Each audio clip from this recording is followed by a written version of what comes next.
Si Maris, kasalanan niya ito. Pinakain niya kami ng uod at may amag na pagkain. Anak, Roger, tingnan mo ang tiyan ko. Maraming mga insekto sa loob. Yung likod ko, maraming gumagalaw na mga alay. Tapos, yung alupihan, dito dumaan sa ilong ko at gumagapang papunta sa lalamunan ko. Anak, tulungan mo ko. Ayoko pang mamatay. Ayaw ko sa'yo. Bad ka? Bad ka talaga? Bumalik ka dito! Masasaktan ka talaga sa akin! Sige, kapag lumabas ka sa tarangkahan na yan, hinding-hindi ka na makakabalik dito! Nene! Nene! Ang kapal ng mukha mo, Roger. Sobrang sama ng ugali mo. Sinungaling. Bakit? Aalis ba sila kung tinatrato nyo ng tama? Akala mo ba hindi ko alam kung anong totoong nangyari? Alam mo, magpasalamat ka dahil mas pinili kong ilayo ko sa iyong anak ko kaysa ipakulong ka. Napakasama mo. Paano mo nagawa yun sa anak ko, ha? Pareho lang kayo ng nanay mo. Mga abusado. Tama na. Manahimik ka. Manahimik ka, sabi. Sino ka? Bakit mo ako pinapahirapan ng ganito? Tama na. Maawa ka. Hindi ko na kaya. Tulong! Tulungan niyo ako! Bakit ako makikinig sa pagmamakaawa mo, Roger? Naalala mo ba kung paano kami nagmakaawa sa iyo ni Nathan? Wala ka namang pakialam, diba? Wala kang awa. Kaya pasensya na. Dahil hanggang sa malagutan ka ng hininga, walang tutulong sa'yo. Kahit pa sarili mo walang magagawa upang takasan ng kamatayan sa ngalan ng itim na kapangyarihan. Taon 2018, Bicol. Alas 5 ng hapon, matapos ang misa, ay dagsana ang mga tao palabas ng simbahan. Mahigpit na nakahawak si Maris sa kamay ng kanyang anak na si Nathan, na noon ay nasa 14 na taong gulang pa lamang. Dahil sa espesyal na kondisyon noon ay umaasta yon na tila ba 7 taong gulang na bata. Pilit nung kumakawala sa kamay ng kanyang ina at dahil siksikan ay tuluyan na nga siyang nabitawan ni Maris. Anak, Nathan, saan ka pupunta? Hintayin mo si nanay. Nawala yun sa kanyang paningin, kaya naman napahawak sa kanyang ulo si Maris at nagpalinga-linga. Ramdam niya ng mga oras na yon ang pangangatog ng kanyang tuhod at malakas na tibok ng kanyang puso. Hindi naman kasi pamilyar sa lugar na yon si Nathan. Napabuntong hininga na lamang siya nang makita niya ang kanyang anak sa tapat ng nagtitinda ng cotton candy. Oh, heto. Sa'yo na yan. Wala ka bang kasama? Thank you po. Manong, magkano po? Ay, 10 piso lang. Mukhang paborito niya ata eh. Ay, naku po. Paglalaroan niya lang po yan, Manong. Salamat po. Halika na, Nathan. Ikaw talaga? Bakit mo tinakbuhan si nanay?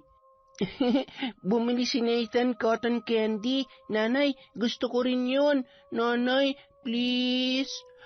Ay, siya, sige. Basta, huwag mo munang bubuksan yung cotton candy mo, ha? At masusobrahan ka na naman sa matamis. Paalis na si nanay, kaya dapat malusog at hindi magkasakit ang baby Nathan ko, ha? Aalis ka, nanay? Work ka na sa malayo? Yaya na lang po kasama ko. Hindi iiyak si Nathan, di ba, nanay? Opo, dahil big boy na ikaw. I love you, anak. Halika na, bumili na tayo ng ice cream mo, tapos uuwi na tayo, ha? Opo, I love you, nanay ko. Bata, hi! Matapos bumili ang mag-ina at naglakad papunta sa sakayan pauwi sa bahay ng kanyang kinakasamang si Roger, bigla na lamang may humawak sa braso ni Maris. Ano po yun, Lola? Gusto mo bang malaman kung ano ang aking nakikita, iha? Kailangan mong malaman para maiwasan at mapaghandaan mo ang mga mangyayari. Pasensya na ho, Lola. gustuhin ko man po, wala po akong dalang pera na ipambabayad sa inyo. Libre lamang ito, iha. Huwag kang mag-alala. Halika, dito tayo. Akin na yung mga kamay mo. Nakikita ko ang magandang kapalaran na naghihintay sa iyo sa ibang bansa. Ngunit may kapalit na pagsubok ang kaginhawahang matatamasa mo kapag hindi ka umiwas sa mga taong pinagkakatiwalaan mo. Makiramdam ka sa mga nakapaligid sa iyo. Hindi lahat ng nagpapakita ng kabutihan at pagmamahal ay totoo. Mahirap kumawala sa isang patibong na magdudulot ng isang malaking bangungot. Mag-iingat ka at ingatan mo ang anak mo. Gabayan ka nawa ng Diyos. Ipagdarasal ko ang iyong kaligtasan. Salamat ho, Lola. Sige po, mauna na po kami. Anak, halika na. Ubus na ice cream ni Nathan. Makalipas ang 3 araw, madaling araw pa lamang ay gising na si Maris at ang kanyang kinakasamang si Roger. Matapos ang 6 na buwang pagsasama ay nagpasyang magturo si Maris sa ibang bansa. Kumpara sa sahod na natatanggap niya sa pagtuturo sa Pilipinas ay triple ang sahod na offer sa kanya sa Thailand. Iiwan niya ang kanyang anak sa pangangalaga ni Roger at ni Aling Beth na nanay ng lalaki. Sa katunayan, masayang-masaya ang ina ni Roger sa naging pasya ni Maris na mangibang bansa para magtrabaho. May isa ring anak si Roger sa una niyang asawa na pumanaw na matapos maipanganak si Nene na noon ay 10 taong gulang pa lamang. Anak, aalis na si nanay, ha? Magpapakabait ka. Mahal na mahal kita, Nathan. Ate, sigurado po ba kayong hindi niyo siya gigisingin? Baka kasi hanapin niya kayo at magwala siya pagkising niya. Ay, mas mahihirapan akong umalis kung gising siya at makikita ko siyang umiiyak. Nakapagpaalam naman ako sa kanya kagabi. Yaya, ikaw nang bahala sa anak ko, ha?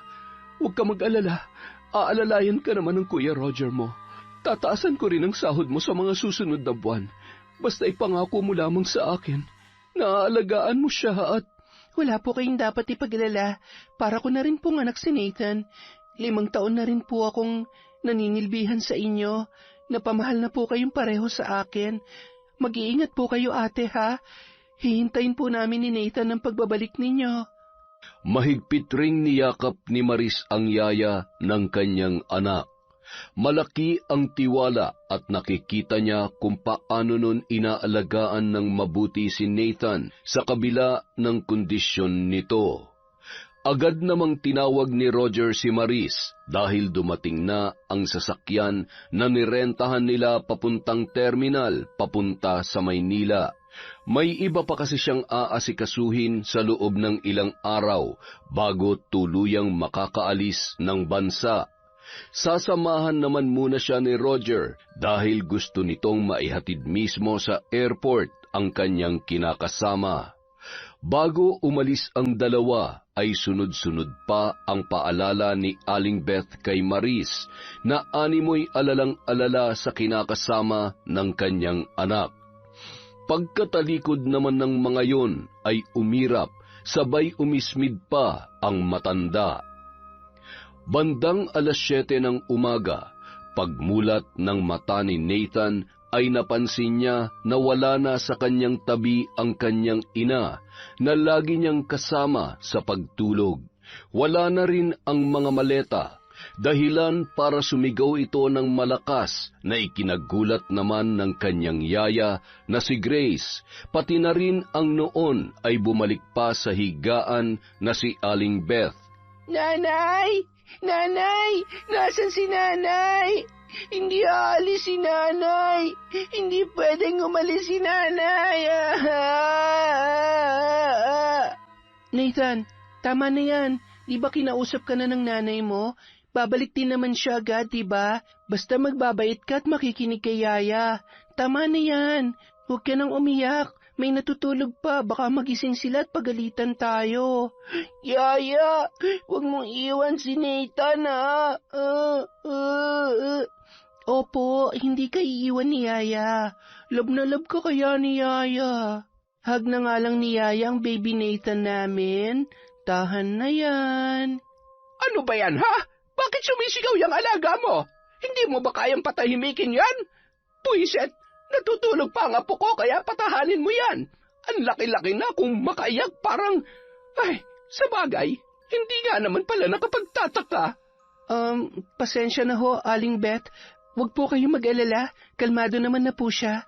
Malakas na isinara nun ang pinto, kaya lalong napahigpit ang pagkakayakap ni Nathan sa yaya nito.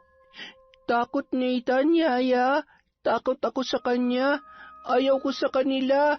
Uwi na tayo sa house, Yaya. Mababait naman sila, Nathan.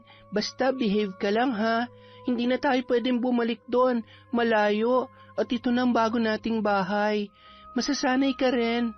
At saka, mas malapit yung school mo dito, diba? Agad namang napakalma ni Yaya Grace si Nathan. Niyaya niya yun sa kusina at ipinagluto ng almusal. Agad namang tumungo si Aling Beth nang may maamoy na may kung anong piniprito si Grace sa kanilang kusina. Ano pa yan? May tirang ulam pa dyan kagabi, ah. Bakit kailangan magluto ng bago at sari-sari pa talaga? Hindi ka ba marunong magtipid? Aling Beth, binili naman po talaga yan ni ate para kay Nathan at yan lang din po ang gusto niyang kainin kapag almusal. Nangangatwiran ka pa? Anong paki ko kung para kanino ang mga yan? Baka nakakalimutan niyo kung kaninong bahay to. Nakikitira lang kayo sa akin, kaya ako magdedesisyon sa lahat. Sa susunod, matuto ka magpaalam sa akin bago ka magluto ng kung ano-ano dyan. Ang kapal ng mukha. Gutom ka, Lola? Huwag ka magalit kay Yaya. Gutom lang po si Nathan. Upo ka dito, Lola. Share tayo. Tapos ito kay Nene paggising niya. Kumain ka na lang pwede? Huwag mo akong matawag-tawag na Lola dahil hindi naman kita apo. Wala akong apo na may sayad at... Aling Beth, huwag niyo naman po yung sabihin sa bata. Kahit po ganyan siya, pinalaki po siya ni ate na mabait at... Kahit ano pang sabihin mo, wala akong pakialam. Iligpit mo na maayos ang pinaglutuan mo. Punasan mo ang mga yan at ayaw ko maging dugyot ang kusina ko. Kapag ako nainis, ingungud-ngud kita dyan eh. Napabuntong hininga na lamang si Yaya Grace at tinakpan ang tainga ni Nathan para hindi marinig pa ang mga sinasabi ng matanda. Nung nandito pa si ate, napakabait. Akala mo anghel, ngayong nakaalis na, para ng tigring gutom. Ay, paano na kaya kami nito ni Nathan? Saksakan pala ng sama ng ugali ang matandang kuripot na ito. Nako, subukan niyo lang saktan ng alaga ko. Isusumbong ko talaga kayo kay ate. Matapos mag-almusal ni Nathan ay agad niya nang inihanda ang mga damit nito habang naliligo sa banyo. Napatakbo naman siya palabas ng kwarto nang marinig na sumisigaw si Nene sa labas ng banyo. Sinong nasa loob? Lola, malilate na ako sa school. Ay, sandali lang. Patapos naman na si Nathan. Hoy, muchacha! Sa susunod, hanggat hindi pa nakakaligo ang apo ko, wala pa kayong karapatang gumamit ng banyo. Palabasin mo ng alaga mo dyan ngayon din. Kapag ako kumalad ka dyan, masasaktan talaga sa akin yan. Sasaktan niyo ho siya? Yan ho ang hindi niyo pwedeng gawin. Dahil sisiguruhin kong at talagang lakas na loob mong sagutin ako. Sino ka ba? Ano, isusumbong mo ako kay Maris? Tanga! Sisiguruhin ko na mananatiling nakatikom yung bibig mo. Abay, huwag mong inuubos ang pasensya ko, Ineng. Hindi mo alam kung anong kaya kong gawin. Lola, huwag po kayong magalit. It's okay na po. Huwag po kayong mag-away. Masama po yon. Walang masama sa ginagawa ko, Apo. Tinuturo ko lamang sa kanila kung saan nila dapat ilulugar ang sarili nila sa pamamahay na ito. Yumuko na lamang si Grace at pinigilan ang inis na nararamdaman sa matapobreng matanda. Kung alam lang ni ate na ganyan pala ang ugali niyo, siguradong hindi niya kami iiwan dito ni Nathan. Kawawa naman ang alaga ko kung ngayon pa lang ganito ng trato ninyo. Kailangan malaman to ni ate. Tatawagan ko siya mamaya. Pagkatapos maligo ni Nathan ay lumabas na yon. Nakabalot ng tuwalya ang katawan at nahihiya pang tumakbo papunta sa kanyang kwarto nang makita si Nene.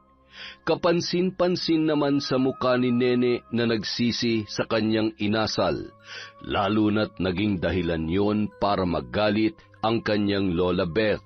Yun kasi ang unang pagkakataon na nakita niyang galit na galit yon.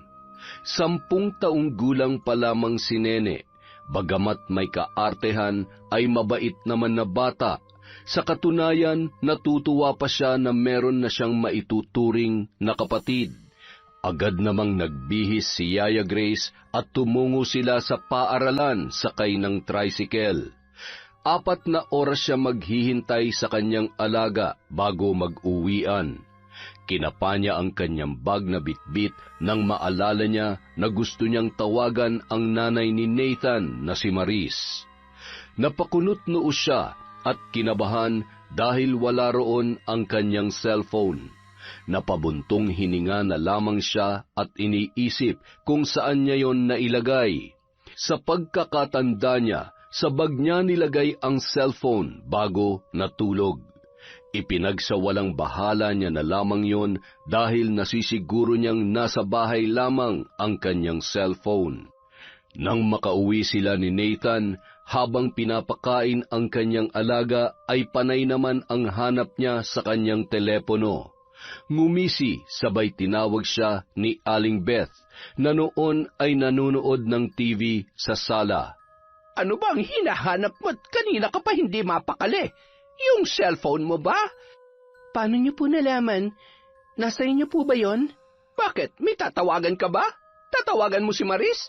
Sige, umupo ka rito. Tawagan mo siya at pagkatapos ay ibalik mo ulit sa akin yan. Ayaw ko kasi ng matabilan dila. Magandang samahan namin at malaki ang tiwala sa akin ni Maris. Sa amin ang anak ko at hindi ko hahayaan na ikaw ang sisira noon.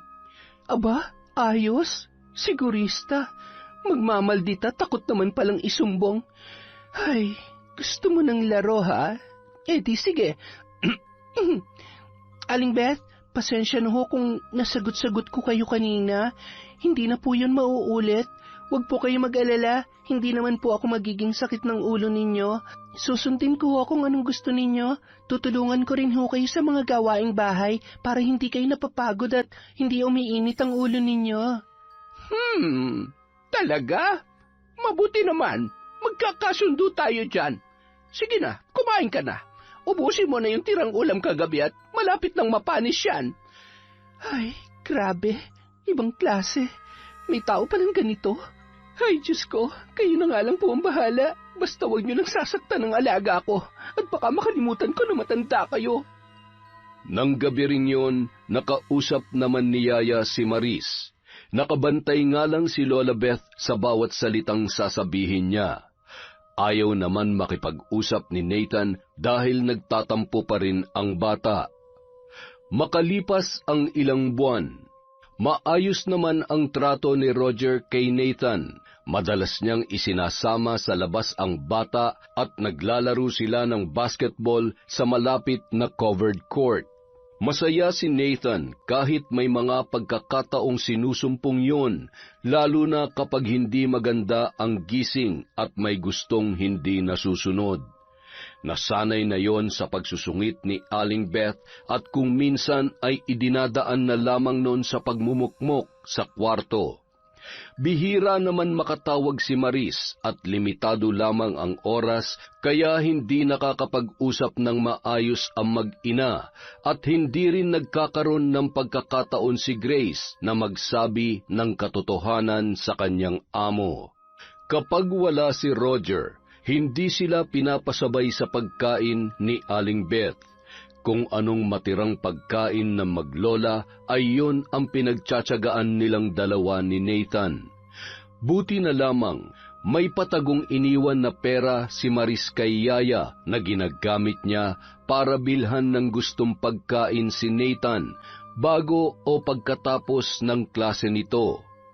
Makalipas ang 7 buwan, inutusan ni Aling Beth si Grace na mamalengke.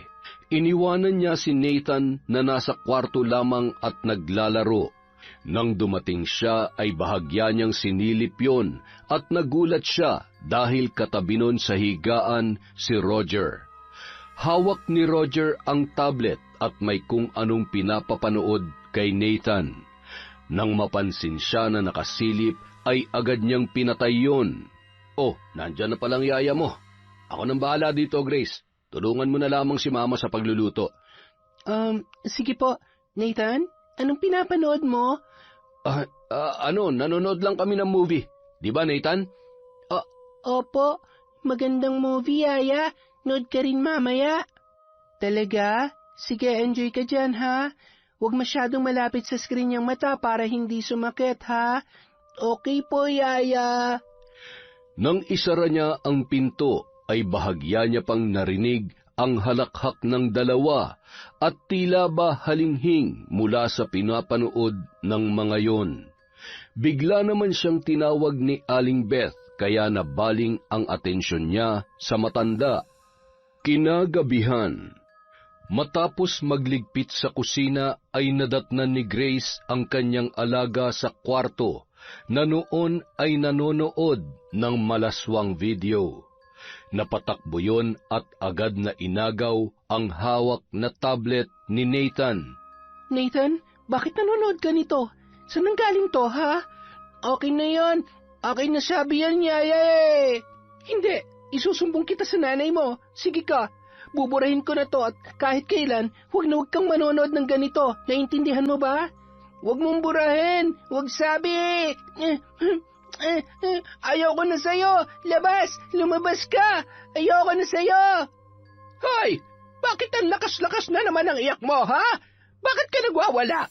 Gusto mo bang hambalusin kita nitong walis tambo? Ano? Hindi ka pa rin titigil? Huwag po. Ako na hong bahalang magpatahan sa kanya.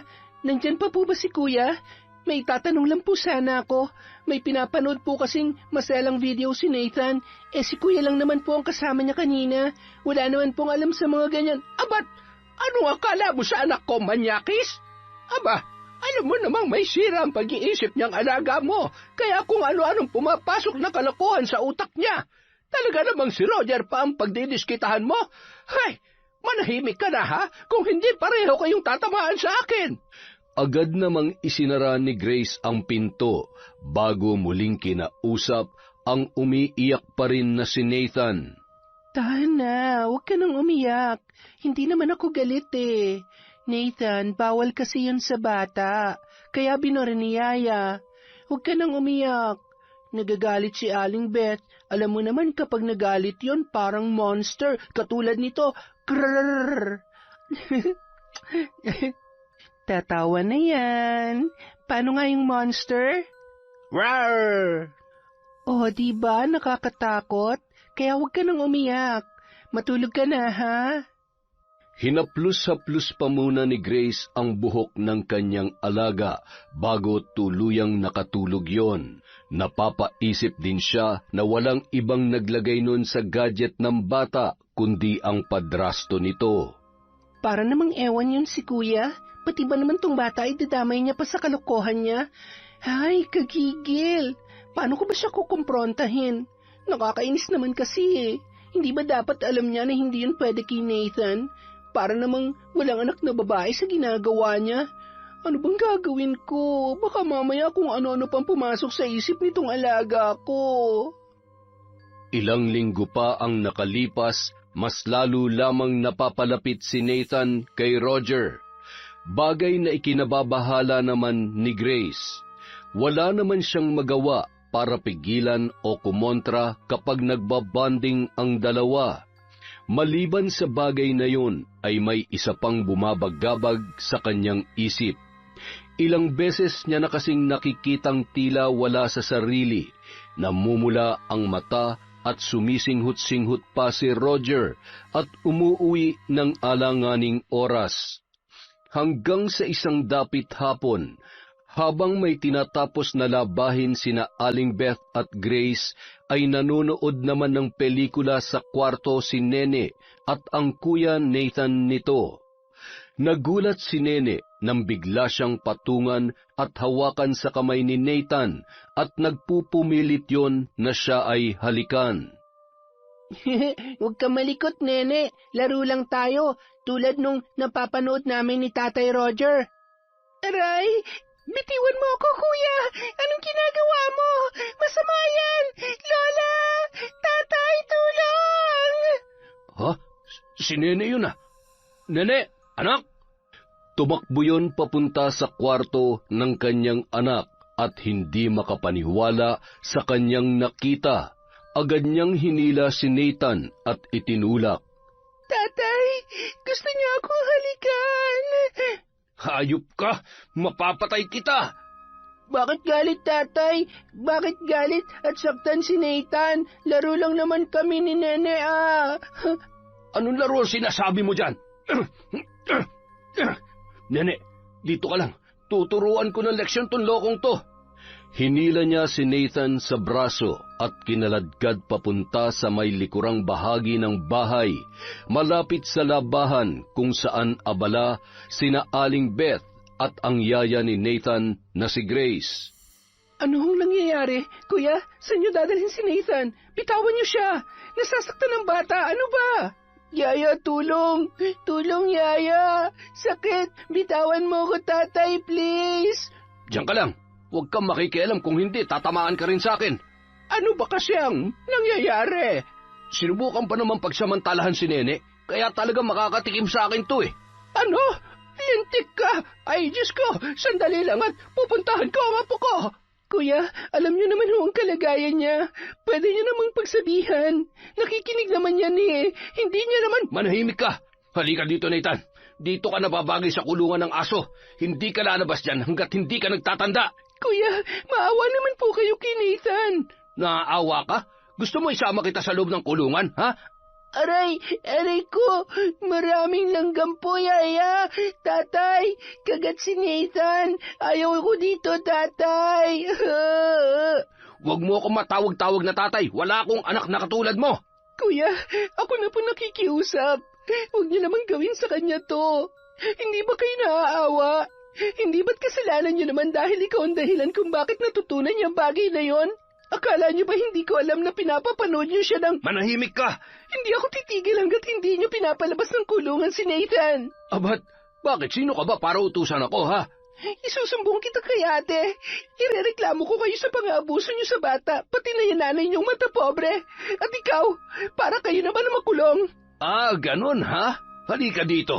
Bibigyan kita ng dahilan para magsumbong.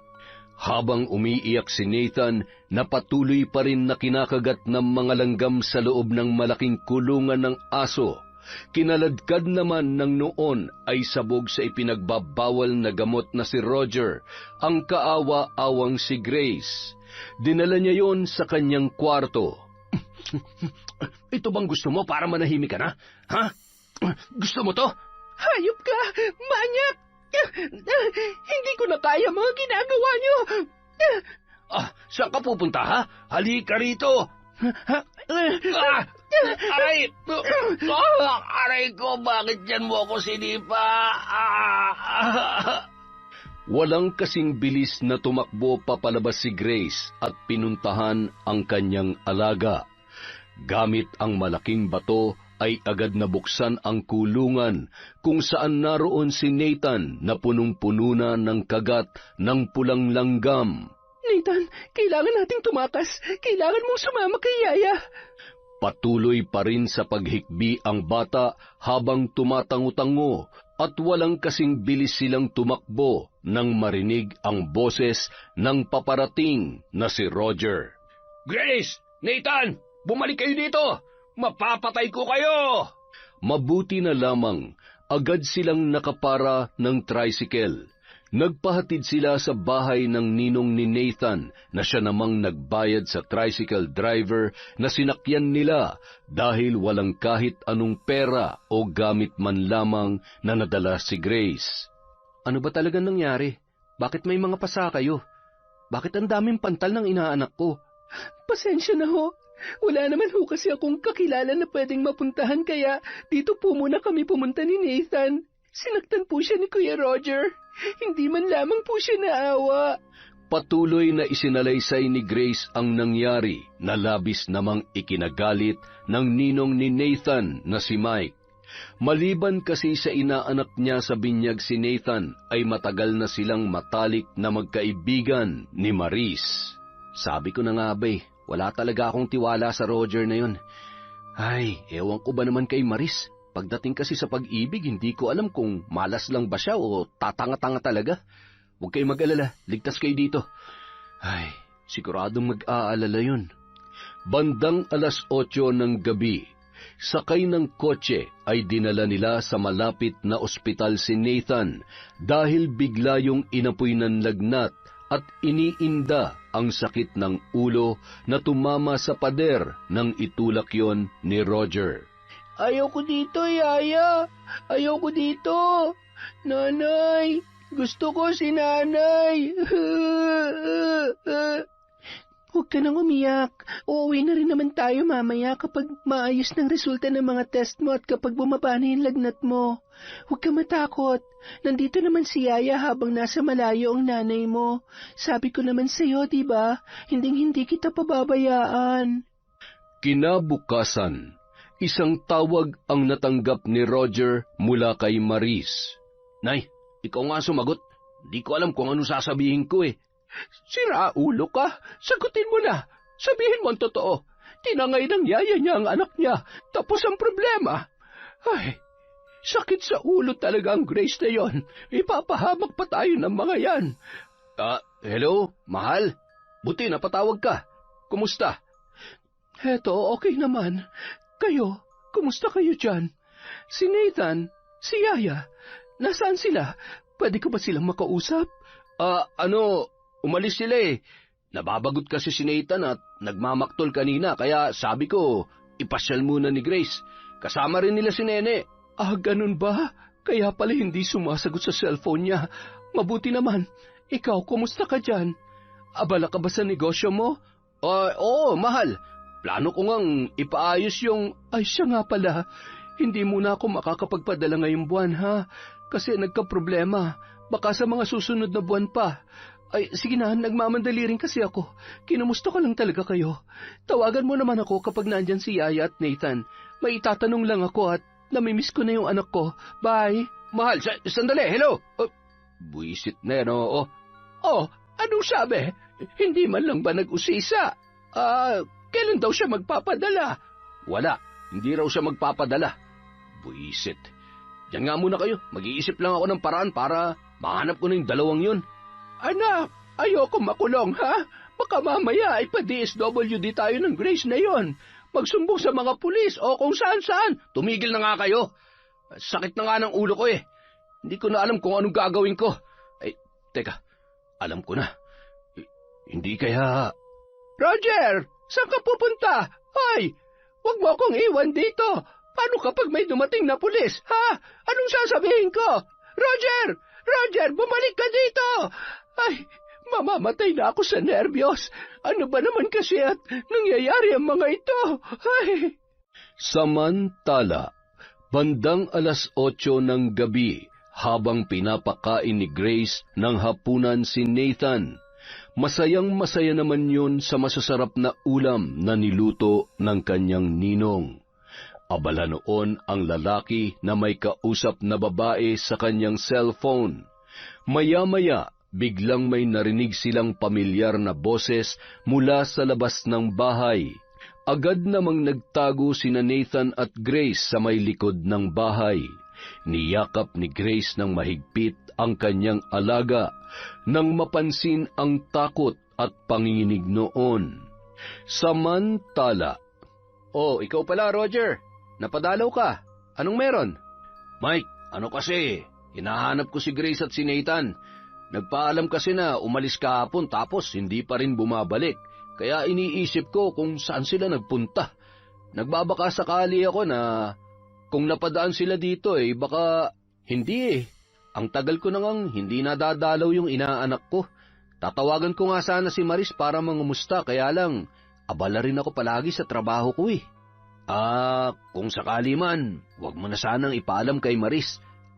Kasi, ayaw ko namang mag-alala pa siya. Gagawin ko na lang ng paraan. Siguro naman, sinama lang ni Grace sa mga kamag-anak nila. Mabait naman yun at siguradong hindi niya pababayaan si Nathan. Pero, para makasiguro, pwede naman tayo mag-report sa mga pulis. Nako, maaabala ka pa. Wag na, ako na lang. Sige, salamat na lang ha. Huwag ka mag-alala, ako nang bahala. Pahingi na lang ng cellphone number mo at babalitaan kita para hindi ka mag-alala sa inaanak mo. Nang tumalikod yon, ay napailing-iling na lamang si Mike dahil sa pagkadismaya at labis na kasinungalingan ni Roger. Nang makaalis ang lalaki, ay agad naman na pinuntahan ni Mike sina Grace at Nathan sa likod ng kanyang bahay kung saan nagtatago ang dalawa. Sa tingin ko, hindi kayo ligtas dito. Sa kulit ni Roger, siguradong babalik at babalik yun. Kung pumunta kaya muna kayo sa Maynila, o di kaya... Kung okay lang ho sa inyo, isasama ko ho si Nathan sa isla. Malayo na po yon at wala naman silang alam sa lugar na yon. Hindi niya rin naman alam kung taga saan ako. Ligtas po kami ron. Mabuti pa nga. Maraming salamat sa pagmamalasakit mo sa batang ito, ha. Susubukan kong tawagan si Maris. Siguradong wala yung alam tungkol sa mga kalokohan at kasinungalingan ni Roger. Ay. Kinabukasan, hinatid ni Mike ang dalawa sa sakayan ng bangka papunta sa islang pinagmulan ni Grace. Masayang-masaya naman si Nathan habang sila ay nakasakay sa bangka at sinisilip ang maasul-asul na kulay ng walang kaalon-alon na dagat. Bandang 3:00 ng hapon nang makarating sila sa isla. Malayo-layo ang kanilang nilakad bago sila nakarating sa bahay ni na Grace. Yun na lamang ang natitirang ala-ala niya sa kanyang tatay na namayapa 6 na taon na ang nakalilipas. Malinis ang bahay dahil inaalagaan pa rin yon ng kanyang tiyuhin, maging ang mga halaman na nakatanim sa buong paligid. Natuwa naman ang lalaki sa biglaang pag-uwi ng dalaga. Ngunit nagtaka yon sa batang kasama nito. Ipinaliwanag naman ng dalaga ang nangyari at kalaunan ay naunawaan din noon. Yun naman ang nag-asikaso at tumulong sa kanila mula sa pag-iigib at pag-aayos ng lutuan sa kusina. Masayang-masaya na naglalaro sa labas ng bahay si Nathan. Humiga-higa pa yon sa berdeng damo at nagpagulong-gulong. Hinayaan naman ni Grace na maglaro habang abala siya sa pagluluto.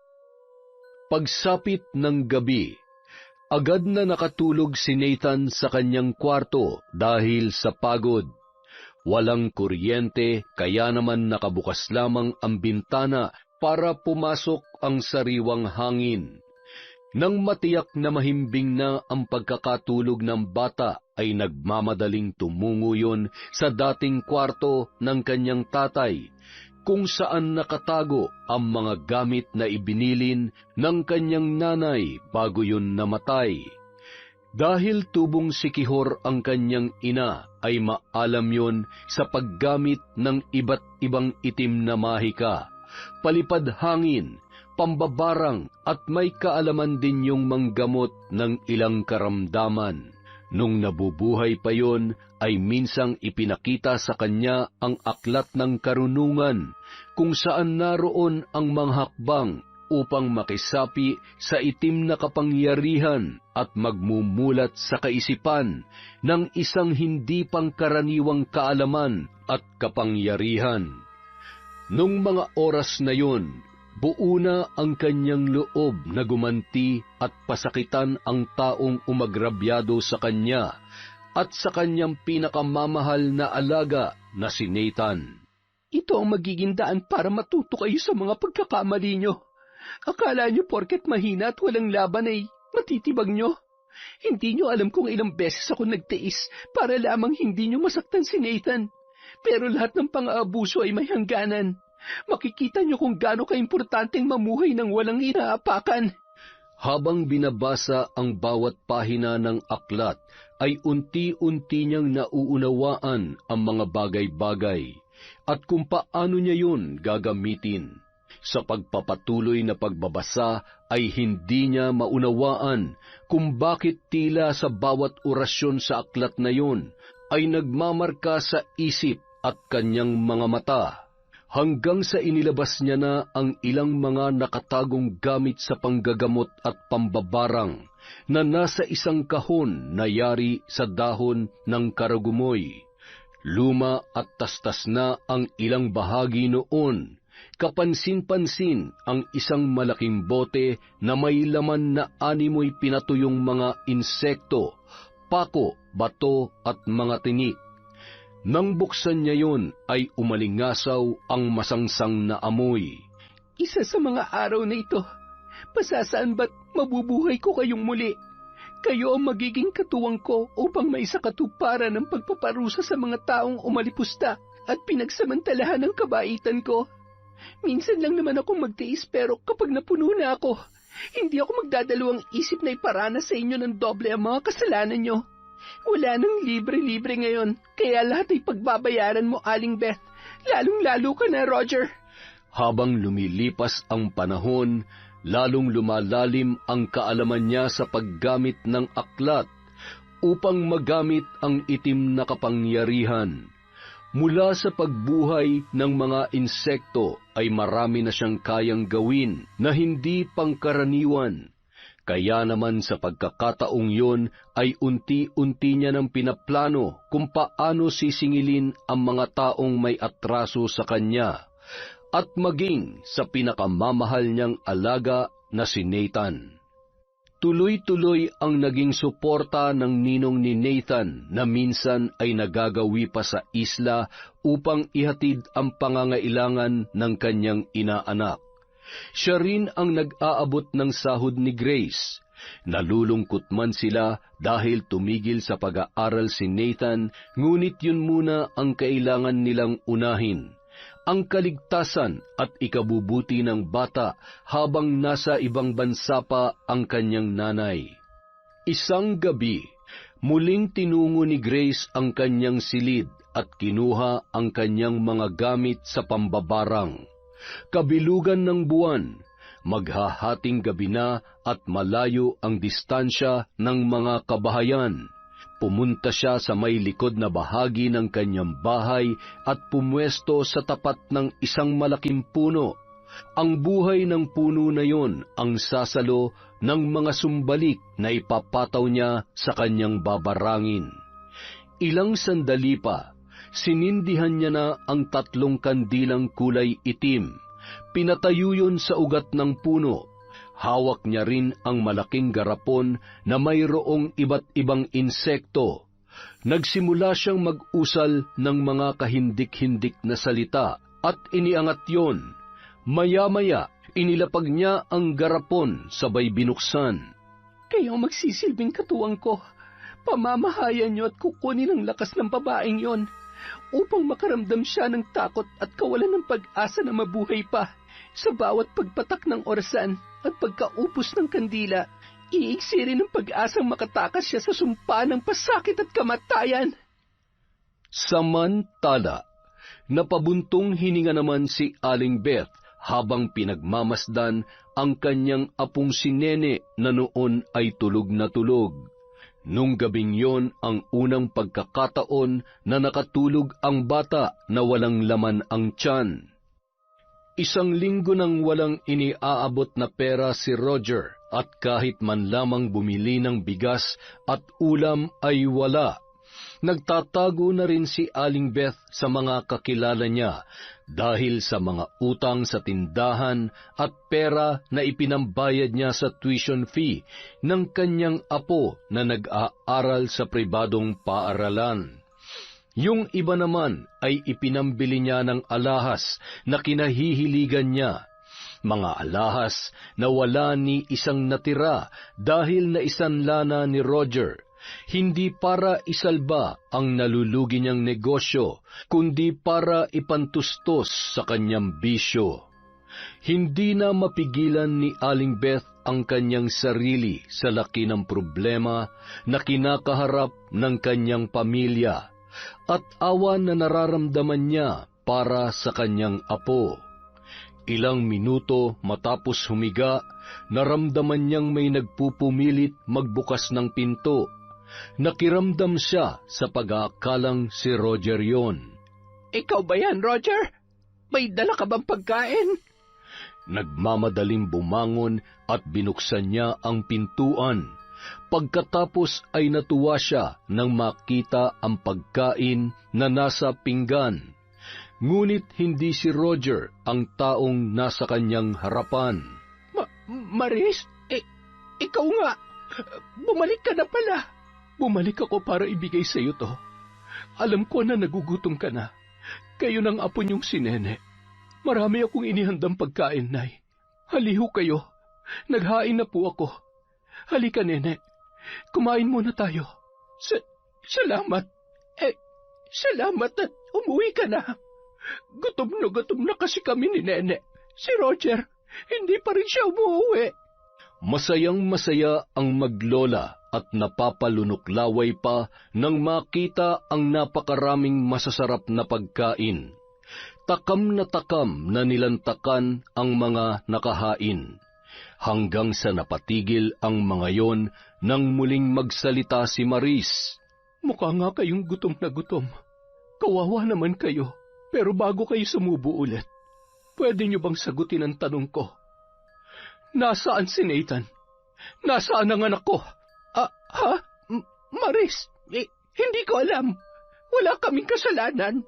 Kung mayroon mang dapat maragot sa pagkawala niya, ay ang walang hiya niyang yaya. Siya ang kumuha sa anak mo, hindi kami. Maniwala ka, ginawa ni Roger ang lahat para mahanap sila. Sinungaling ka. Ayan, kainin yung lahat ng yan. Ubusin niyo. Anong mga yan? Nene, apo, huwag. Huwag mong kakainin ang mga uod at mga amag na yan. Ang sarap ng mga to, Lola. Salamat, Nanay Maris. Nene, apo, itigil mo yan. Huwag! Nung mga oras na yon, bumangon sa higaan ang nanlalambot na si Nene at pilit na ginigising ang kanyang lola na noon ay tila ba binabangungot at tinatawag ang kanyang pangalan. Lola, gising! Tumising ka! Ano po nangyayari sa iyo, Lola? Mainit ka, Lola. Inaapoy po kayo ng lagnat. Biglang bumalikwas ang matanda, sabay niyakap ng mahigpit ang kanyang apo.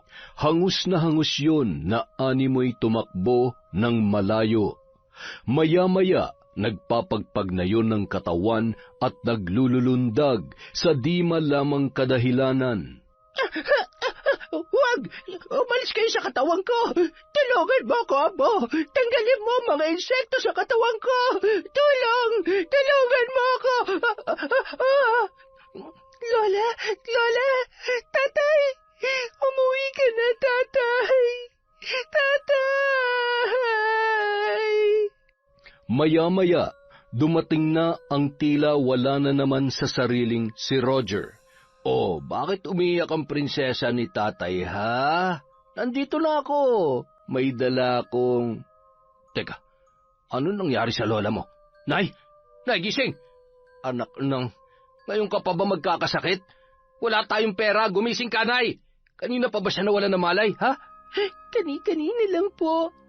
Tatay, ano pong gagawin natin? Binuhat ni Roger ang kanyang ina at ilang sandali pa nagkamalay na rin yun. Ikinagulat ni Roger ang malaking pagbabago sa inaasal at itsura ng kanyang nanay. Panay rin ang pagsasalita noon na tila ba nasisiraan na ng bait. Si Maris, kasalanan niya ito. Pinakain niya kami ng uod at may amag na pagkain. Anak, Roger, tingnan mo ang tiyan ko. Maraming mga insekto sa loob. Yung likod ko, maraming gumagalaw na mga alay. Tapos, yung alupihan, dito dumaan sa ilong ko at gumagapang papunta sa lalamunan ko.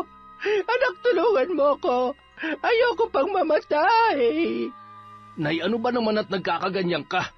Mabuti pa kumain na kayo. Nalipasan lang kayo ng gutom. Nene, anak, halika na. Kumain ka na. Ay, buti nakautang ako sa tropa ko. Alam mo, mabuti pa, ibenta na natin tong bahay na to eh. Walang-wala na tayo. Walang-wala. Inuuna mo kasi ang bisyo mo, kaya ayan, wala na ang negosyo. Nganga na rin tayo. Nene, halika. Kamuti mo naman ang likod ko. Ang kati-kati eh. Ay, ako na. Sandali. Ano to? Nay, ang dami yung sugat at may mga gumagalaw na. Nay, may mga... Ano ang mga to? Sinubukang dalhin ni Roger sa albularyo ang kanyang ina. Ngunit tinapat sila ng matandang albularyo na huli na para mabawi pa ang sumpa na ikinabit kay Aling Beth. Matapos ang 1 buwan mula ng kabilugan ng buwan ay tuluyan ng pumanaw yun. Sa pagkamatay ng matanda ay lalo lamang lumala ang pagbibisyo ni Roger.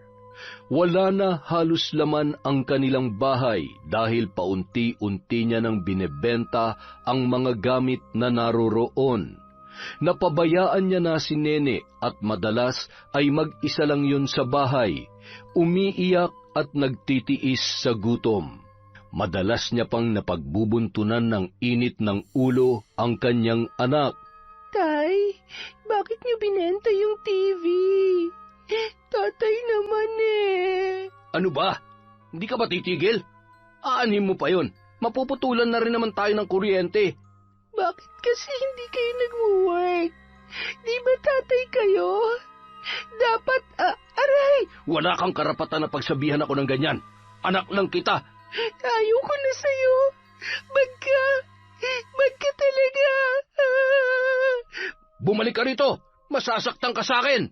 Sige, kapag lumabas ka sa tarangkahan na yan, hinding-hindi ka na makakabalik dito. Nene! Nene! Ano ba? Napakatigas ng ulo mo ah. Siya, bahala ka na sa buhay mo. Buisit! Makalipas ang ilang araw, isang sasakyan ang tumigil sa harapan ng tarangkahan ng bahay. May dalang maleta ang babae. Maayos ang porma at malayo pa ay nakangiti na. Maris, ikaw ba yan? Anong ginagawa mo dito? Sa tagal mong hindi nagparamdam, bigla ka na lang babalik na parang walang nangyari. Galit ka ba? Ikaw naman. Abala lang ako sa trabaho. Pasensya na. Huwag ka na magtampo. Nandito na nga ako eh. Hindi ko naman kayo nakalimutan. Ang payat mo naman. At saka parang ang lalim ng mata mo. At tuyot na yung balat mo. Nagbibisyo ka ba? Ano? Biro lang, mahal. Oh, hindi mo man lang ba ako patutuloyin? Miss na miss ko na ang anak ko. Kayong lahat dito. Nathan, anak, nandito na si nanay. Wala dito ang anak mo. Ano? Anong wala? Nasaan siya? Namasyal ba sila ng yaya niya? Paanong mamamasyal wala ka namang ipinapadalang pera? Ay, matagal nang nawawala ang anak mo. Hindi ko alam kung saan siya tinangay ni Grace. Basta nagulat na lang kami ni nanay na bigla na lang silang nawala. O baka naman kasangkot ka sa pagtatago sa kanya. Ano? Ang kapal ng mukha mo, Roger. Sobrang sama ng ugali mo. Sinungaling. Bakit? Aalis ba sila kung tinatrato nyo ng tama? Akala mo ba hindi ko alam kung anong totoong nangyari? Alam mo, magpasalamat ka dahil mas pinili kong ilayo sa iyong anak ko kesa ipakulong ka. Napakasama mo. Paano mo nagawa yun sa anak ko, ha? Pareho lang kayo ng nanay mo. Mga abusado. Hindi ko naman sinasadya yun. Minahal ko rin naman at inalagaan ang anak mo nung panahong wala ka. Lalo na si nanay. At saka, huwag mo na siyang sisihin. Wala na si nanay. Patay na siya. Patay na? Ano? Paano? Baka naman natatakot ka lang na ipakulong ko ang nanay mo. Kayong dalawa. Kaya kung ano-ano na naman kasinungalingan ang sinasabi mo. Pwede ba, Maris? Huwag ka na magmaang-maangan. Baka nga may kinalaman ka pa sa pagkamatay niya eh. Binarang siya. Pinabarang siya kaya siya namatay. Ikaw ba? Sabihin mo, ikaw ba may gawa nun sa nanay ko? Wala akong alam sa sinasabi mo. Huwag mong sagarin ang pasensya ko dahil baka matuluyan kang makulong. Maris, pakiusap. Handa akong humingi ng tawad. Luluhod ako kung kinakailangan. Huwag mo naman akong ipakulong. Maawa ka. Hindi ko na alam kung nasaan si Nene. Nawawala din siya. Kita mo na, pati sarili mong anak pinabayaan mo. Wala ka talagang kwenta. Agad namang pumasok si Mike at kinuha ang maleta ni Maris. Nagtagis ang bagang ni Roger sa galit at selos na nararamdaman niya nung mga oras na yon.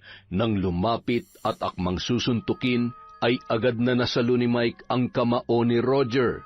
Sabay hinawakan ng mahigpit at pinilipit yon. Bitawan mo ako! Ang sakit! Sa susunod, mag-isip at mag-ingat ka kasi. Sugod ka ng sugod, wala ka naman palang binatbat. Halika na, Maris. Huwag mo nang sayangin ang oras mo sa lalaking yan. Binabalaan kita, Roger. Huwag na huwag kang magtatangkang lumapit at gumawa ng gulo. Dahil baka sa susunod, matagpuan mo sarili mo sa loob ng kulungan. O kaya pupulutin ka sa kangkungan. Nang makarating sina Mike at Maris sa bahay ng lalaki, ay napansin naman nun ang malalim na iniisip ng babae. Bakit? May problema ba?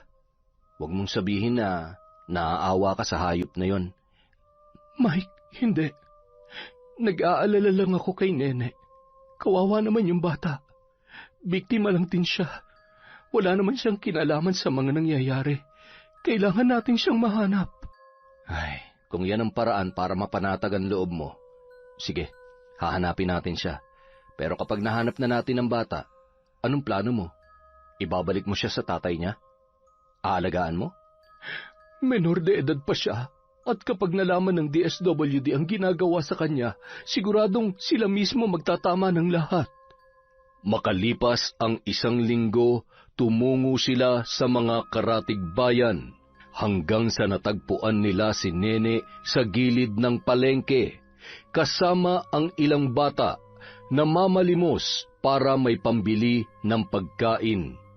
Hindi mapigilang tumulo ang luha ni Maris. Awang-awa siya sa bata at hindi maipagkakaila na hindi niya man kadugo ay itinuturing niya na yon bilang tunay na anak. Kasama ang ibang bata ay pinakain niya ang mga yon. Masayang-masaya naman si Nene na muling makita ang kanyang nanay Maris. Pansamantala nilang iniuwi si Nene para kausapin ng masinsinan. Huwag niyo po akong ibabalik kay tatay. Ayaw ko po doon. Sinasaktan niya po ako at lagi po siyang galit. Uuwi ng lasing at inuubos niya po yung mga gamit sa bahay. Wala na rin po kaming pagkain, nanay. Hindi kita ibabalik sa tatay mo. Pero hindi rin pwedeng si nanay ang mag-aalaga sa'yo dahil kailangan ko rin agad bumalik sa trabaho ko. Pero sisiguruhin ko na magiging maayos ang kalagayan mo. Maaalagaan, ligtas at makakapag-aral ka ulit. Huwag ka nang umiyak. Kailangan mong maging matapang para malampasan mo ang lahat. Pagdating ng araw, kapag kaya mo nang tumayo sa sarili mong mga paa, sikapin mong magkaroon ng magandang buhay. Pero sana, lagi mong pairalin ang kabutihan sa puso mo. Naiintindihan mo ba si nanay, Nene? Matapos maisaayos ang kalagayan ni Nene, ay parang nabunutan ng tinik si Maris. Lalo na't nagsisimula na ring mag-imbestiga ang DSWD sa kapabayaan at pang-aabuso ni Roger sa sarili niyang anak. Ilang araw ang lumipas, pumunta ng isla sina Mike at Maris. Tumalun-talun pa sa tuwa si Nathan nang makita ang nanay at ninong niya. Ang saya-saya ni Nathan. Hindi ka na aalis, nanay, ha? Miss na kita, nanay. Sobrang miss na rin kita, anak ko. Ang taba-taba mo na. Naku, mukhang napabayaan ka ni Yaya sa kusina, ah.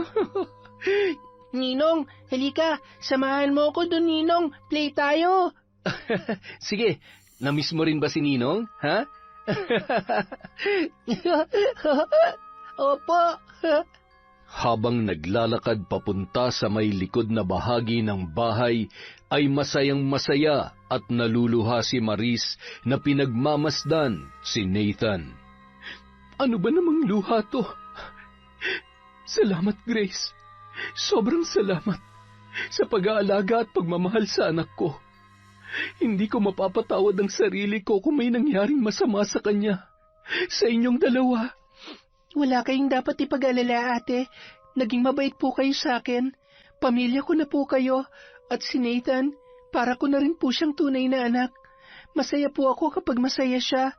Kaya ako ang unang-unang masasaktan kapag malungkot at may mga api sa kanya. Kaya lahat ng kasamaan nila, dapat lang napagbayaran nila. Dapat lang yun sa kanila. Kulang na kulang pa. Ha? Anong ibig mong sabihin? Wala po, ate. Huwag niyo na lamang pong intindihin yung mga sinabi ko. Tuloy na po kayo sa loob para makapagpahinga kayo. Nagluto rin po ako ng paborito niyong suman at pansit. Nako, mukhang kinukulit ni Nathan ang ninong niya. Mukhang masayang-masaya dito ang anak ko. Opo, at saka, alam niyo po, ang dami niya na rin kaibigan dito. Paano po lahat ng dumadaan binabati niya? Hindi na rin po siya iritable katulad ng dati. Sobrang laki ng naitulong mo sa kanya. Parang ikaw na nga ang nanay niya eh. Naku po, parang wala namang araw na hindi niya kayo naaalala. Bago matulog, magpe-pray siya tapos lagi siyang nagwi-wish na umuwi na kayo. Ay, kung pwede nga lang na dito na lamang ako. Kaya lang, hindi pa tapos ang kontrata ko. Konting tiis pa. Iniisip ko nga, paano kung may sarili ka na ring pamilya? Huwag po kayo mag-alala. Wala pa naman po sa isip ko yan. Isa pa, masaya na po ako sa buhay na meron ako ngayon. Kayo ho, baka gusto nyo na hong kulayan yung naudlot na love life nyo ni Kuya Mike. Mas mabait at halata naman pong mahal niya pa rin kayo. Ikaw talaga. Ay nako, mas gusto ko munang matikman yung niluto mo kaysa pag-usapan ng love life ko. Sige po. Pagsapit ng gabi, magkatabing natulog si Nathan at ang ninong Mike niya. Si Maris at Yaya naman sa kabilang kwarto. Nagising si Maris ng hating gabi. Wala sa tabi niya si Grace, kaya naman bumangon siya para hanapin yon. Napansin niyang nakaawang ang pinto, kaya nasisiguro niya na lumabas yon ng bahay. Samantala, kabilugan ng buwan at napakaraming bituin sa kalangitan. Napangiti pa siya at pumikit habang nilalasap ang malamig na simoy ng hangin. Nagpatuloy siya sa paglalakad hanggang sa makarating sa likod na bahagi ng bahay at nagpalinga-linga. Ay, saan kaya nagpunta si Grace? Gabing-gabi na, hindi man lamang nagpaalam. Nang bumaling siya sa isang direksyon, ay napansin niya ang tila baliwanag ng isang kandila. Dagdag pa ang boses ng isang babae na animoy may binibigkas na hindi niya maintindihang mga salita.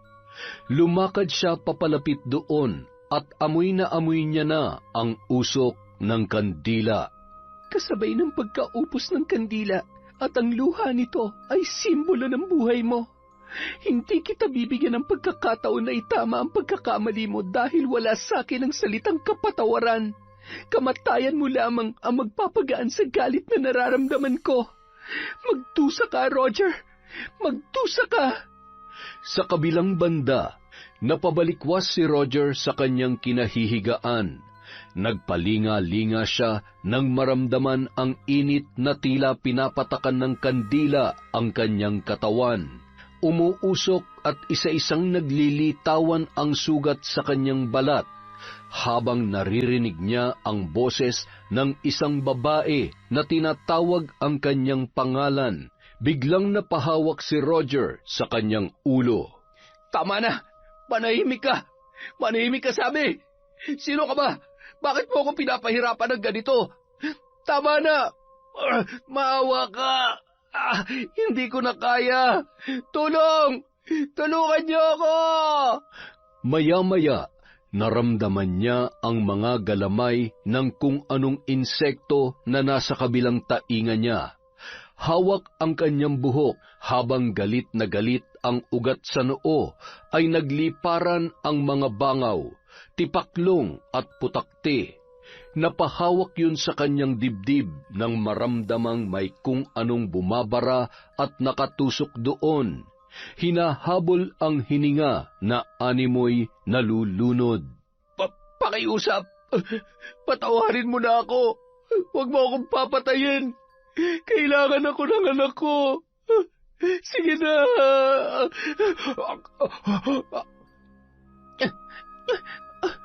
Bakit ako makikinig sa pagmamakaawa mo, Roger?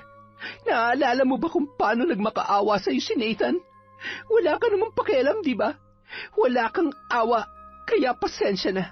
Dahil hanggang sa malagutan ka ng hininga, walang tutulong sa'yo. Kahit pa sarili mo walang magagawa upang takasan ang kamatayan sa ngalan ng itim na kapangyarihan. Mga pulang langgam, ano pang hinihintay nyo? Pagpiestahan nyo ang ari ng lalaking manyakis na yan upang maranasan niya ng triple at higit pa sa sakit na pinaranas niya kay Nathan. Diyos ko, Grace, anong ginagawa mo? Itigil mo yan! Itigil mo yan! Bitawan mo ako! Huwag kang makikialam! Hindi mo alam! Muntik niya na ako mapagsamantalahan ng gabing yon. Hindi siya pwede mabuhay. Masama siya. Napakasama niya. Papatayin ko siya. Papatayin ko si Roger. Sila ng nanay niya. Lahat sila. Pati na malditang batang yon. Grace, huwag! Huminahon ka! Huwag kang magpapatalo sa galit na nararamdaman mo. Patawarin mo ko. Kasalanan ko kung bakit nangyari ang lahat ng ito. Patawad, pero hindi ko hayaan na madungisan ang mga kamay mo dahil sa taong katulad niya. Delikado ang ginagawa mo. Paano kung mapahamak ka dahil sa ginagawa mong yan? Masama ang pumatay at umanib sa itim na kapangyarihan. Shh! Tahan na, Grace. Makalipas ang 1 linggo, nagkakagulo ang mga tao dahil sa mabaho na tila ba nabubulok na hayop na nagmumula sa bahay ni Roger. Naroon din ang mga kinatawan ng DSWD na magsasagawa sana ng interview sa lalaki tungkol sa kaso ni Nene. Hindi po namin alam kung may tao dito, pero tara ho, tingnan natin kung nariyan si Roger. Ilang araw na po kasi naming di napapansin, tapos hindi rin po namin maintindihan kung saan galing yung napakabahong... Akala ko nga po'y nakalimot lamang ako magsipilyo. Yung pala'y sadya nga galing dito ang umalingasaw na... Ay, ang baho talaga. Roger! Roger! Tao po! May naghahanap sa'yo dito sa labas. Ano ho yun? Ay, hala, si Roger yata. Ano nangyari dito? Ay, Diyos ko po. Patay! Patay na si Roger! May patay! Patay na si Roger! Tulong! Takot ako sa... Ay, nako po. Isang patay at isang nahimatay. Kailangan natin tumawag ng pulis. Ipinarating naman ng mga otoridad kay Maris ang nangyari. Cardiac arrest ang resulta ng otopsiya para matukoy ang naging sanhi ng pagkamatay noon. Napagtanto rin na nasobrahan na yon sa paggamit ng ipinagbabawal na gamot na naging dahilan ng kanyang kamatayan. Ang mga sugat niya naman sa katawan na animoy pinagkakagat ng mga insekto ay hindi naman maipaliwanag. O, ano nangyari? Bakit napapabuntong hininga ka? Ay, hindi ko alam kung dapat bang ipagpasalamat ko o maaawa ako sa kanya. Kanino? Kay Roger. Bakit? Ano nangyari sa kanya? Wala na siya. May tumawag na pulis kanina. Ano nang plano mo ngayon? May pinagsamahan naman kami. Ang mabigyan siya ng maayos na libing, tingin ko yun ang pinakahuling bagay na magagawa ko para sa kanya. Agad namang ipinaalam ni Maris kay Grace ang nangyari. Napayuko na lamang ang dalaga at napaluha. Sobrang sama ko po ba? 2 taong napatay ko dahil sa pambabarang. Ate, masama akong tao. Hinaya ko mabahira ng kasamaan ng kamay ko dahil sa mga taong katulad nila. Hindi kita masisisi sa mga nangyari. Nagalit at nasaktan ka lang. Naging mali lang ang paraan ng paghihiganti mo pero hindi ibig sabihin masama ka ng tao. Nagkamali ka, oo. Mali ang pumatay at lalong mali na makianib sa itim na kapangyarihan. Maaaring sinubok ka lamang din ang pagkakataon. Grace, naniniwala ako na mabuti kang tao. Mas nangingibabaw ang kabutihan dyan sa puso mo. Hindi pa huli ang lahat. Ngayong napagtanto mo na kung ano ang mali at tama, panahon na para itama ang lahat. Panahon na para tumiwalag ka sa itim na kapangyarihan. 6:00 ng gabi, tinungo nila ang lugar kung saan isinasagawa ni Grace ang pambabarang. Sa tapat ng kahoy na saksi ng kanyang mga sumpang binitawan, kinilabutan si Maris nang makita ang paninilaw ng mga dahon noon na animoy namamatay na. Diyos ko, paano kung sa'yo bumalik ang sumpa? Inaral kong mabuti ang aklat, kaya huwag ka na mag-alala para sa akin, ate. Sa ngayon, ibabaon ko na mga gamit na ito. Palalayain ko na rin ang puso ko sa galit at nakaraan ko. Pangako, hinding-hindi ko nagagamitin ang itim na kapangyarihan. Kinaumagahan, pumunta sila sa bayan. Doon muna sa bahay ni Mike na malagi ang mga yon habang mayroon silang inaasikaso. Matapos mailibing si Roger ay para na ring nabunutan ng tinik sa dibdib si Maris. Sobrang bait mo, ate. Kasi kung ako, hindi ko ipapalibing yon. Dapat nga hinayaan na lang yun mabulok dun sa bahay niya eh. Ganun talaga. Mahal na mahal eh. Tigilan mo nga ako, Mike. Kanina ka pa, ha? Ganyan talaga kapag nagsiselos, ate. Ako? Sa itsurang yun, magseselos ako. Mas gwapo ko doon, oy. Kunwari ka pa. Halata ka naman. Ay, huwag ka mag-alala. Anong laban ng patay sa buhay na buhay at napakagwapo pa? Ay, yan ang ayaw ko sa lahat kapag binobola mo ako. Alam mo kung bakit? Ayaw daw. Mukhang tuwang-tuwa ka. Nako, excuse me lang po muna, ha? Naiinggit po ako. Makalipas ang 1 linggo, muli na nilang hinatid sa isla sina Nathan at Grace. Abala na rin sa pag-aasikaso pabalik sa ibang bansa si Maris. Magkasama silang nagsimba ng araw na yun. Ang bilis ng araw. Aalis na naman ako bukas. Pero sa ngayon mas magaan na. Alam kong nasa mabuting kalagayan si Nathan. Huwag ka mag-alala, hindi ko sila pababayaan. Lalong-lalo na si Nathan. Basta, iingatan mo ang sarili mo doon, ha? Lagi kang tatawag at huwag mo akong ipagpapalit sa mas gwapo sa akin doon. Sira ka talaga. Puro ka ganyan. Kaya nalilito ko sa iyo eh. Alam mo, sa totoo lang, kasalanan mo lahat ng kamalasan ko sa love life. Kung noon pa umamin ka na, di sana hindi na ako nagkaligaw-ligaw pa. Ay, humahanap lang naman ako ng tiyempo. Isa pa, hindi pa ako handa nun. Nung maayos na ang lahat, ikaw naman yung wala na. May nagmamay-ari na sa'yo. Kaya ngayon, utang na loob, huwag ka nang lumingon sa iba. Dahil hihintayin kita pagbalik mo. Tapos, sa ayaw at sa gusto mo, magpapakasal na tayo. Habang nag-uusap at naglalakad ang dalawa, may bigla namang lumapit na matanda. Bumalik ka? Oo, ikaw nga. Kumusta ka na? Magaan na? Naibaba mo na ang krus na pasan mo. Nakikita kong masayang pagsasama at buhay na naghihintay sa inyo. Huwag niyo nang pakawalan ng isa't isa. Salamat po. Oh, heto po.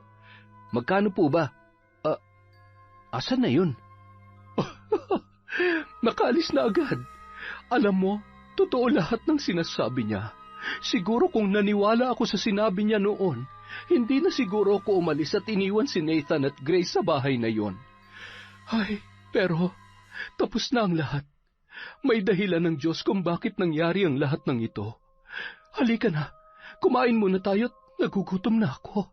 Makalipas ang 2 taon, habang naglalakad si Mike papunta sa bahay ni Grace sa isla, bitbit ang mga pasalubong at iba pang mga pinamili. Napapalingon naman ang mga tao at ang ilan ay kumakaway pa. Dahil ilang ulit nang nagpapabalik-balik si Mike doon, ay namumukaan na rin siya ng mga taga roon. Siguradong masusurpresa si Nathan. Nung nakaraan, kinukulit niya ako na pauwi na raw kita. Talaga? Miss niya na siguro ako. Siyempre naman, parang ako. Miss na kaya kita. Tse, paano mo ako mamimiss Maya't maya ka naman tumatawag. Ay, iba pa rin naman yung magkasama tayo. Oo na, teka, si Nathan ba yun? Saan kaya siya pupunta? Nathan, anak? Nanay ko! Miss na kita, nanay ko. Miss you din po, Ninong. Teka, saan ka pupunta? Bakit may dala kang gumamela at talagang 3 pa? Sandali lang ako, nanay. Pupunta lang ako sa girlfriend ko. Ano? Girlfriend? Anak naman, hindi ka pa... Bye, nanay. Babalik din ako agad, Ate, di ba ang kulit? Akalain mong iniyakan niya pa ako kanina dahil ayaw kong payagan na mamitas ng bulaklak.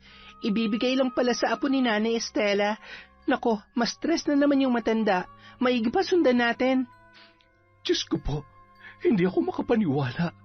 Binata na ang anak ko, Mike. Mukhang mas madiskarte pa sa akin yung inaanak ko Aba, nung ganyang edad ko, tumingin sa crush ko, hindi ko magawa. Tse, napaka-torpe mo kasi. Samantala. Tao po. Oh, Nathan, ikaw pala. Aba, nakaporma ka pa talaga. Anong sadya mo't bakit may dala kang bulaklak? Bulaklak po para kay sa apo ko. Nako, umalis na siya. Kinuha na ng tatay niya. Baka sa susunod na buwan na siya dumalaw dito. Iniwan ako ng girlfriend ko. Hindi siya nagpaalam sa akin. Ay, nako, lagot na. Paano kayo patatahanin? Nathan, huwag kang umiyak. Kapag bumalik siya sasabihan agad kita, ha? Dahil wala ang aking magandang apo. Kay Lola na lang yan at ilalagay ko dun sa altar. Ayaw matanda. Ayaw. Ha? Ay, bastos na bata ito Sus Mariosep, paano ba tatahan ito? Nathan? Bakit umiiyak si Nathan? Sinaktan niyo po ba siya? Nathan, nasaktan ka ba? Grace, hindi. Wala akong ginagawa sa bata. Umiyak lang siya dahil hinahanap niya ang apo ko. Dapat lang, dahil kapag sinaktan niyo ang alaga ko, makakatikim kayo sa akin. Halika na, Nathan. Umuwi na tayo. Nagkatinginan naman sina Mike at Maris sa inasal ni Grace. Hawak pa nun ang braso ni Nathan at mabilis na naglakad pabalik sa kanyang bahay. Lumapit naman si Maris sa matanda. Pasensya na ho kayo. Baka medyo mainit lamang po ang ulo ni Grace. Ako na po ang humihingi ng tawad. Nanay po ako ni Nathan. Ikaw pala ang kanyang ina. Mabait at nakakatuwa si Nathan. Siya nga pala, ilang buwan ko nang napapansin na ganyan si Grace. Mula nang umuwi dito ang dating nobyo niya at may kasama ng iba. First love nga naman nila ang isa't isa. Kaya lang ganun talaga. Buntis na pati yung babae kaya... Nung mga oras na yun, kinutuban na naman si Maris para kay Grace. Nasisiguro niya na may kakaiba na namang ginagawa ang dalaga.